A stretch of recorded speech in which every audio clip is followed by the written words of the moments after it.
Hello everyone, I'm Joddy. I'm from Indonesia. I'm an MBA student in Bandung Institute of Technology. First of all, I want to thank Mr. Bintoro for giving me a chance to attend this class and giving me broader knowledge in economics. Okay, in this video, I'm going to give a short explanation about returns to scale in the chapter of production and cost analysis. And then later on in this video, I will elaborate on a case study about General Motors. Smaller is better, and apply the returns to scale concept. Okay.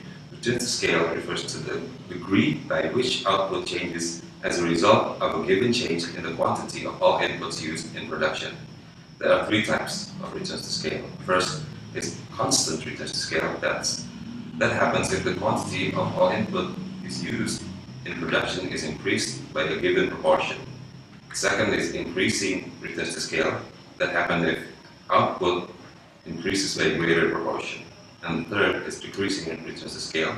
That happens if output increases by a smaller proportion. Okay, increasing returns to scale arise because as the scale of the operation increases, a greater division of labor and specialization can take place and more specialized and productive machinery can be used. Decreasing returns to scale, on the other hand, arise primarily because as the scale of operation increases, it becomes even more difficult to manage firms effectively. Okay. And now we go to the case study, General Motors. Okay? The case stated that General Motors, the largest car maker in the world, had a turbulence in the 1990s. It started by incurring a $2 billion loss in the 1990s and $4.5 billion in 1991. Those losses was the result of their bloated workforce and management, low capacity utilization, too many divisions and models, and high cost suppliers.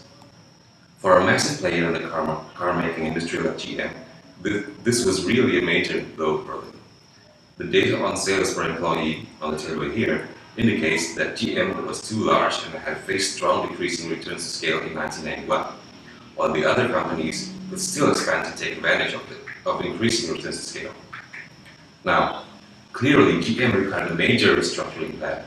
Forces for increasing and decreasing return to scale often operate side by side, the former usually overwhelming the later, and small levels of output and the reverse occurring at very large outputs.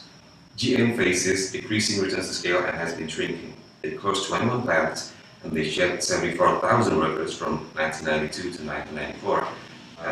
They closed their plants, eliminated GM's excess of capacity of 2 million cars and trucks per year, and left GM with a 5 to 5.5 million capacity in its North American operation, and 33% on the US car market, down from 46% in 1978 and 35% in 1991. GM needs to downsize their company to achieve more competitive advantage in the industry.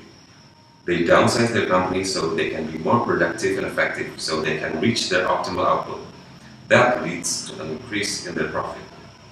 However, just closing plants and reducing GM's size was not sufficient, and they went undergoing more restructuring during the mid-90s. Although the restructurization increased their efficiency, their competitors did not stand still, and they become more efficient themselves. And GM can't seem to keep up with their competitors. To close this productivity gap, General Motors consolidated its North American and international operations. They reduced the number of models they produce, they cut average manufacturing time per vehicle, they centralized its sales, service, and marketing systems, spun off their auto components group, and they outsourced more of the assembly task. As a result, in 2002, GM surpassed Ford on vehicle productivity, quality ratings, and profitability. That's because Ford was facing setbacks in 2002. In 2005, GM lost $8.2 billion. GM necessitated another restructuring plan, eliminate another 30,000 jobs by 2008. Okay, as a conclusion to this presentation, GM needs to downsize their company to achieve more competitive advantage in the industry. They need to increase sales and COGS. They also need to decrease cost per production. So basically, they need to be more effective and efficient to regain their market share. So at the end, they can increase their profit. Okay, that's all from me, folks. I hope you enjoyed the video and have a nice day.